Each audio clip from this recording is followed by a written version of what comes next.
अशम्सुल मारूफुल क़ब्रा, जादू की कदीम और पुरासरार किताब जिसे आज तक कोई मुकम्मल नहीं पढ़ सका। पुरइसरार किताब की हिफाजत जिन्नात करते हैं। उसमें दर्ज काले जादू के अमलियात से कोई भी शख्स जिन्नात को काबू में कर सकता है। आए जानते हैं कैसे। कोशिश करने वाले अक्सर लोग पागलपन मिर्गया जिन्नात के हमले का शिकार होते हैं। कई अरब ममालिक में उस पुरासरार किताब पर पाबंदी आयद है। ये किताब क्या है, उसे शैतान की किताब क्यों कहा जाता है और उसे पढ़ने वाले पागलपन मिर्गी या मौत के घाट क्यों उतर जाते हैं। आइए इस किताब की पुरासरार हकीकत के बारे में जानते हैं।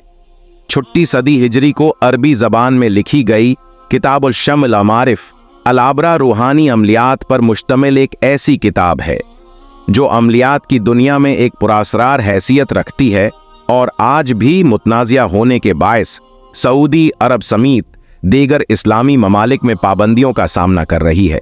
आम तौर पर उस किताब के बारे में मालूमात रखने वाले अफराद यही जानते हैं कि उसे छठी सदी हिजरी के एक आलिम जो कि रूहानी अमलियात पर खासा उबूर रखते थे, उसने कलमबंद किया था, जिसमें रूहानी अमलियात जिन्नात को काबू करने और दीगर बहुत से अमलियात मौजूद हैं। लेकिन उसकी असल हकीकत से वही आगाह है जो या तो रूहानी उलूम से शूद बूद रखते हैं या फिर उन्हें अरबी ज़बान के अलावा इब्रानी और यहूद के ज़ीरे इस्तेमाल दीगर ज़बानों पर उबूर हासिल है। अक्सर अरब ममालिक के अवाम की जानिब से इस बात पर भी एतराज़ किया जाता है कि वो जो हाथ है जिनकी बिना पर रूहानी अमलियात की उस किताब पर उनकी हुकूमतों की जानिब से पाबंदी आयद की गई है। इंटरनेट पर मौजूद अरब ममालिक के ब्लॉगर्स खुसूसन सऊदी अरब से ताल्लुक़ रखने वाले इस सवाल को बड़ी शिद्दत से उठाते हैं। एतराज़ करने वालों की जानिब से और उस सवालात के जवाब में आम तौर से दीन इस्लाम का गहरा फहम रखने वाले हजरात की जानिब से जवाबात में ये मौक़िफ़ अपनाया जाता है कि चूँकि उस किताब में रूहानी उलूम और जिन्नात को काबू करने के अलावा काले जादू पर मुश्तमिल कई तरीक़े दर्ज हैं, इसी वजह से इस्लामी ममालिक की हुक्म तेज़ किताब को अपनी सरजमीन पर फैलाने से मना कर दी है। ये बात भी इंतहाई सरगर्मी से उठाई जाती है कि अगर उस किताबों को लिखने वाले अपने उस ज़माने के जाने माने आलिम दीन थे तो उनकी जानिब से रूहानी उलूम पर जिन्नात को काबू करने के हवाले से लिखी जाने वाली अपनी किताब में काला जादू के तरीक़ों का क्यों जिक्र किया गया है।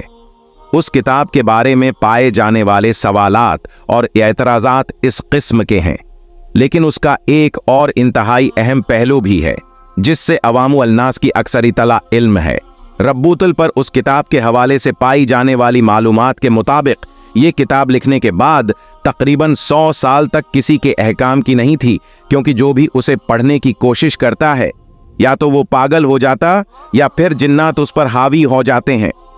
100 साल तक ये किताब ताकत एक नुस्खे पर मुश्तमिल रही, मगर बाद के ज़माने में किसी नामालूम शख्स की जानिब से उस किताब में कुछ कमी बेशी करते हुए उसके कई नुस्खे बनाए गए थे।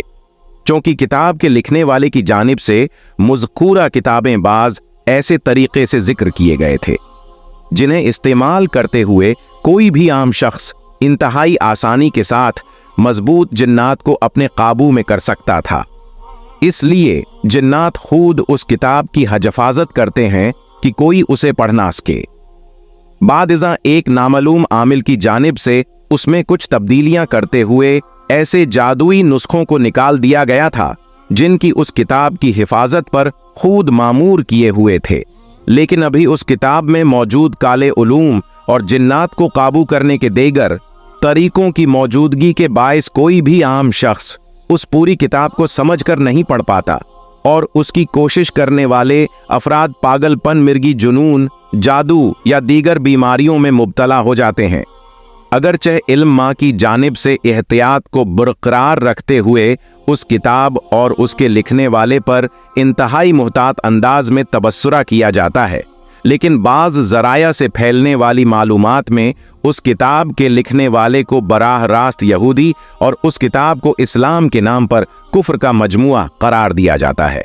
शायद यही वजह है कि सऊदी अरब समेत कई इस्लामी ममालिक में उस किताब पर सख्त तरीन पाबंदी है। سعودی عرب میں جادو اور اس سے متعلقہ کتابوں اور چیزوں پر تبصرہ کرنے والا آن لائن پورٹل القائمہ تلار اس کتاب اور اس کے لکھنے والے کے حوالے سے علماء کا موقف بیان کرتے ہوئے لکھتا ہے۔